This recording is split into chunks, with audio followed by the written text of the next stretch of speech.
मित्रांनो, आज आपण 7वीच्या बुद्धिमत्ता या घटकातील इंग्रजी वर्णमाला याबद्दल बघणार आहोत. इंग्रजीच्या वर्णमानावर त्या ठिकाणी अनेक प्रश्न जे आहे ते परीक्षेमध्ये विचारले जात असतात आणि त्याच्यानुसारच आज आपण या ठिकाणी हे जी काही वर्णमाला आहेत म्हणजेच काय अल्फाबेट आहेत याबद्दल माहिती बघणार आहोत. आता इंग्रजीमध्ये जर बघितलं तर या ठिकाणी ABCDE, त्यानंतर FGHIJKLMNOPQRSTUVWXY अशा प्रकारचे 5 ग्रुप त्या ठिकाणी केलेले असतात. म्हणजेच याचे जे नंबर्स आहे ते नंबर त्या ठिकाणी आपण देऊया आणि त्यालाच त्या ठिकाणी कोणत्या नंबरची कोणती संख्या जी आहे कोणती क्रम आहे त्याला त्या ठिकाणी आलेलं आहे. जसं अल्फाबेटमध्ये जर बघितलं तर 1 आहे तर हा A ला 1 नंबर येईल, B ला जर बघितलं तर 2 येईल, 3 येईल, 4 येईल आणि 5 येईल. अशा प्रकारचे 5-5 चे ग्रुप जे आपण जर केले तर त्या ग्रुपनुसार आपण त्याचे लक्षात ठेवण्यासाठी अत्यंत ते इझी जातं. जसं याला 6, 7, 8, 9, 10, 11, 12, 13, 14, 15, 16, 17, 18, 19, 20. त्यानंतर या ठिकाणी बघितलं 21, 22, 23, 24 आणि 25. आता आपण वाय पर्यंत घेतलेले याचा हे काय आहेत 5-5 चे ग्रुप आपल्याला इझिली त्या ठिकाणी कळून येतात.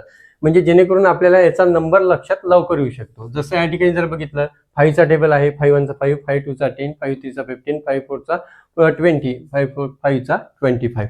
म्हणजेच आपल्याला या ठिकाणी लक्षात ठेवण्यासाठी याचा नंबर जे आहे त्याचा क्रम जो आहे तो क्रम त्या ठिकाणी आपल्याला माहित असणं आवश्यक आहे. आता चा 1 असेल, BCDE अशा प्रकारचे जे नंबर्स आहेत ते नंबर त्या ठिकाणी आपल्याला दिसून येते. मग जसं हे सरळ झालेलं आहे त्याच प्रकारे याच्या उलट क्रम सुद्धा करता येईल आपल्याला.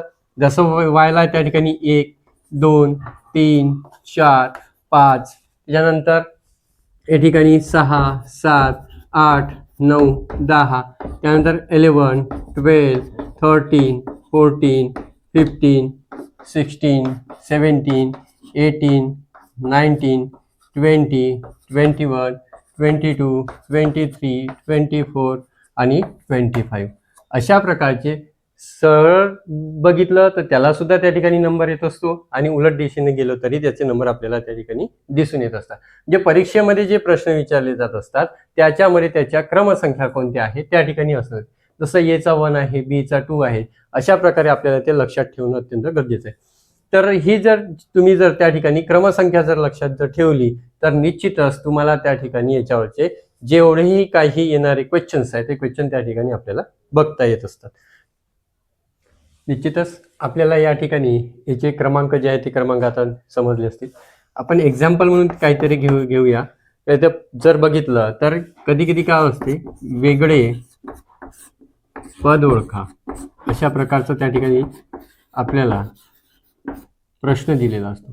म्हणजे ABCD दिलेली असेल त्याच्यातला एक वेगळा अल्फाबेट जो आहे तो अल्फाबेट त्या ठिकाणी आपल्याला ओळखायचा. समजा जर इथं S दिलेला असेल त्यानंतर HW सोबत जर C दिलेलं आहे आणि या 4 मधला एक कुठंतरी आपल्याला वेगळं पद काढायचं आहे.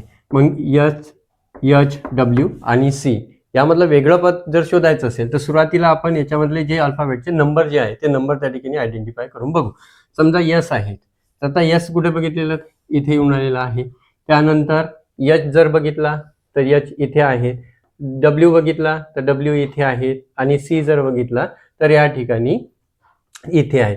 आता लक्षात ठेवायचं कधी जर सॉल्व्ह करायचं असताना इथं काहीतरी आपल्याला क्ल्यू दिलेला असतो तो त्या ठिकाणी आपण बघून घ्यायचा. जसं C जर बघितलं तर हा 3 नंबरवर आहे म्हणजे आपण अल्फाबेटला नंबर दिलेले होते जसे 1, 2, 3, 4 आणि 5.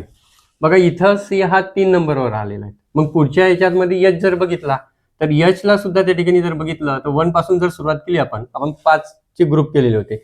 जसं 1 2 3 4 5, 1 2 3 4 5 अशा प्रकारे. म्हणजे H सुद्धा आता त्या ठिकाणी 3 वर आपल्याला आलेला दिसून येतो. जसं 1 2 3 म्हणजे यामध्ये जसं 3 नंबरवर C आहे यामध्ये 3 नंबरवर H आलेला आहे. तर आता आपण या दोघांपैकी काय आहे W आणि S पैकी आयडेंटिफाय करूया की 3 नंबरवर कोणतं झालेलं. आता या ठिकाणी जर बघितलं तर U V W डब्ल्यू हा 3 नंबरवर आलेला आहे, म्हणजे याचा नंबर सुद्धा 3 आहे, याचा नंबर सुद्धा 3 आहे. आता यस जर बघायला झालं तर या ठिकाणी 1 2 3 4 याचा नंबर त्या ठिकाणी 4 येऊन आलेला आहे, म्हणजेच वेगळं पद काय झालं, याचा नंबर 4 आलेला आहे, म्हणून याला आपल्याला त्या ठिकाणी वेगळं पद ओळखा असं सांगता येतं. म्हणजे हे वेगळी जी काही आहेत वेगळं पद आपण त्या ठिकाणी शोधून काढलेलं आपल्याला दिसून येत असतं. त्यानंतर दुसरं एक्झाम्पल आपण बघूया, व्ही टी आर, त्यानंतर आय जी ई, त्यानंतर ओ एम के आणि सोबत डी बी डी एफ अशा प्रकारचं एक एक्झाम्पल घेऊया. जसं V T R I G E O M K B D F. आता याच्यामधलं वेगळं पद कसं आहे ते आपल्याला शोधून काढायचं आहे. जसं याचा व्ही टी आणि आर याचे नंबर जे आहेत ते नंबर आपल्याला त्या ठिकाणी आता बघावं लागेल, कारण की ह्या क्रमवार संख्या असतात, त्याचे क्रम त्या ठिकाणी आपल्याला बघणं अत्यंत आवश्यक आहे. मग आता व्ही जर बघितलं तर या ठिकाणी व्ही जर बघितलं तर व्ही 5 5 10 15 20 21 22 असं लक्षात ठेवायचं. डायरेक्ट 5च्या टेबलमध्ये जर केलं तुम्ही तर तुमच्या लवकर लक्षात येऊ शकते. जसं आता हा आला 22 मध्ये. आता 22च्या पुढे जर बघितलं तर हा जो आहे तर टी आहे, तर टी हा 20वर येतो. कितीवर आहे? 20वर. म्हणजे या ठिकाणी +2 होऊन आलेले आहे.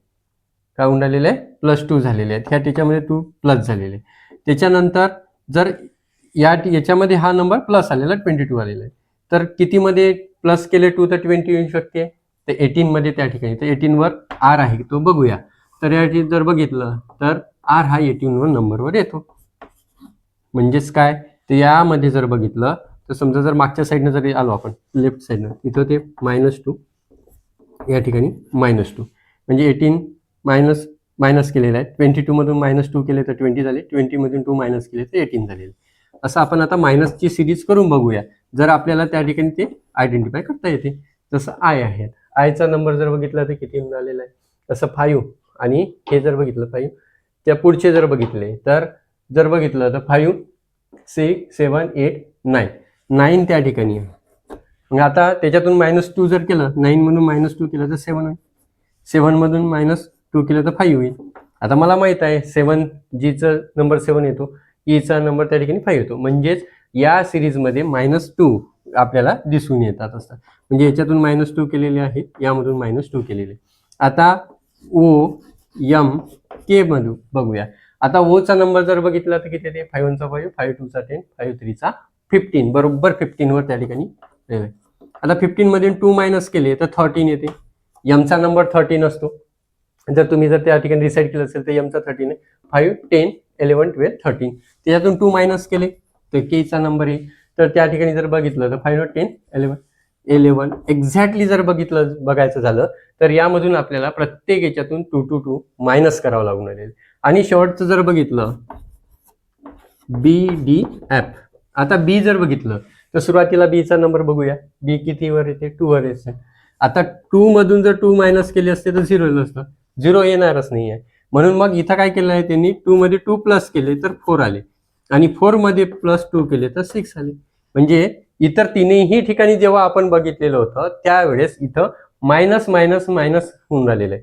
इथं प्रत्येक ठिकाणी मायनस होऊन राहिले. मात्र या ठिकाणी काय झालेलं आपल्याला दिसून येते, प्लस झालेलं दिसून येते. याचा अर्थ हा वेगळं पद आपण त्या ठिकाणी शोधून काढलेलं आपल्याला दिसून येतं. काय केलं, सुरुवातीला हे नंबरचे जेवढेही काही त्या ठिकाणचे नंबर आहेत ते नंबर बघितले, त्याच्यामध्ये प्लस झालेले आहेत मायनस झालेले आहेत का ते त्या ठिकाणी बघितलं. या तिन्ही याच्यामध्ये आपल्याला प्रत्येक ठिकाणी असं दिसून आलं की मायनस झालेलं होतं, पण मात्र या ठिकाणी जर दिसलं तिथं प्लस झालेलं आहे. याचा अर्थ हे पद वेगवेगळं आहे. म्हणजेच बुद्धिमत्ताच्या मध्ये आपल्याला जर इंग्रजी वर्णमालेतील जर उदाहरण जर सोडवायचे असेल तर सर्वात पहिले त्यांची क्रम माहीत असणं अत्यंत आवश्यक आहे. त्या कोणत्या क्रमावर आहे ते तुम्ही लक्षात घ्या. निश्चितच तुम्ही जर असे 5-5चे ग्रुप जर केले तर तुम्हाला ते नंबर जे आहे ते लवकरात लवकर शोधता येईल. त्याचबरोबर ते पाठ करून घेणं अत्यंत गरजेचं असतं. जर पाठ झाले तर काही टेन्शनच नाही. आणि सोबत त्याचा उलटक्रम सुद्धा आपल्याला माहीत असणं आवश्यक आहे. तुम्ही उलटक्रम सुद्धा माहीत असतात आणि त्याच्यानुसार सुद्धा आपल्याला एक्झाम्पल सॉल्व्ह करायचे असतात. त्याच्यानंतर तिसरं जर बघितलं तर त्याचबरोबर त्यातलं अंतर काढायचं असते.